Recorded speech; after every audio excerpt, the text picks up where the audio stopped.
दोस्तों, अगर आप मेरे चैनल पर आए हैं तो कृपया चैनल को सब्सक्राइब करने के साथ साथ बेल आइकन पर क्लिक करके ऑल पर क्लिक कर देना जी। हेलो दोस्तों, हमारे चैनल में आप सभी का स्वागत है। आज हम महाभारत कृपाचार्य तथा द्रोणाचार्य के बारे में सुनेंगे। तो आइए दोस्तों सुनते हैं। गौतम ऋषि के पुत्र का नाम शरद्वान था।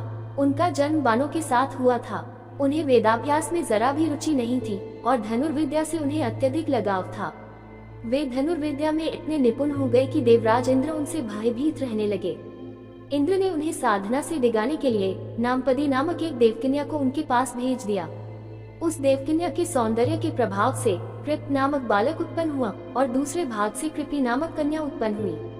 कृपी धनुर्विद्या में अपने पिता के समान ही पारंगत हुए। भीष्म जी ने इन्हीं कृप को पांडवों और कौरवों की शिक्षा दीक्षा के लिए नियुक्त किया और वे कृपाचार्य के नाम से विख्यात हुए। कृपाचार्य के द्वारा पांडवों तथा कौरवों की प्रारंभिक शिक्षा समाप्त होने के पश्चात अस्त्र शस्त्रों की विशेष शिक्षा के लिए भीष्म जी ने द्रोण नामक आचार्य को नियुक्त किया। द्रोण के साथ प्रशत नामक राजा के पुत्र द्रुपद भी शिक्षा प्राप्त कर रहे थे तथा दोनों में प्रगाढ़ मैत्री हो गई। उन्हीं दिनों परशुराम अपनी समस्त संपत्ति को ब्राह्मणों में दान करके महेंद्राचल पर्वत पर तप कर रहे थे। एक बार द्रोण उनके पास पहुंचे और उनसे दान देने का अनुरोध किया। इस पर परशुराम बोले, वत्स तुम विलंब से आए हो। मैंने तो अपना सब कुछ पहले से ही ब्राह्मणों को दान में दे डाला है। अब मेरे पास केवल अस्त्र शस्त्र ही शेष बचे हैं।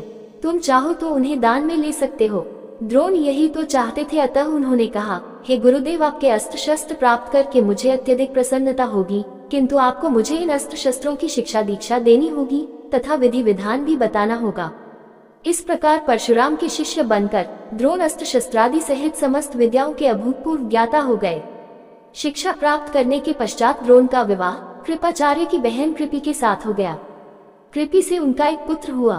उनके उस पुत्र के मुख से जन्म के समय अश्व की ध्वनि निकली, इसलिए उसका नाम अश्वत्थामा रखा गया। किसी प्रकार का राजाश्रय प्राप्त न होने के कारण द्रोण अपनी पत्नी कृपि तथा पुत्र अश्वत्थामा के साथ निर्धनता के साथ रह रहे थे। एक दिन उनका पुत्र अश्वत्थामा दूध पीने के लिए मचल उठा, किंतु अपनी निर्धनता के कारण द्रोण पुत्र के लिए गाय के दूध की व्यवस्था न कर सके। अकस्मात उन्हें अपने बाल्यकाल के मित्र राजा द्रुपद का स्मरण हो आया, जो कि पांचाल देश के नरेश बन चुके थे। द्रोण ने द्रुपद के पास जाकर कहा, मित्र, मैं तुम्हारा सहपाठी रह चुका हूँ। मुझे दूध के लिए एक गाय की आवश्यकता है और तुमसे सहायता प्राप्त करने की अभिलाषा लेकर मैं तुम्हारे पास आया हूँ।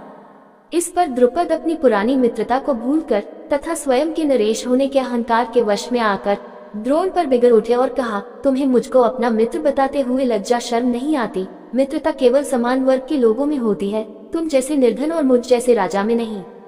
अपमानित होकर द्रोण वहां से लौट आए और कृपाचार्य के घर गुप्त रूप से रहने लगे। एक दिन युधिष्ठिर आदि राजकुमार जब गेंद खेल रहे थे तो उनकी गेंद एक कुएं में जा गिरी। उधर से गुजरते हुए द्रोण से राजकुमारों ने गेंद को कुएं से निकालने लिए सहायता मांगी। द्रोण ने कहा, यदि तुम लोग मेरे तथा मेरे परिवार के लिए भोजन का प्रबंध करो तो मैं तुम्हारा गेंद निकाल दूंगा। युधिष्ठिर बोले, देव, यदि हमारे पितामह की अनुमति होगी तो आप सदा के लिए भोजन पा सकेंगे।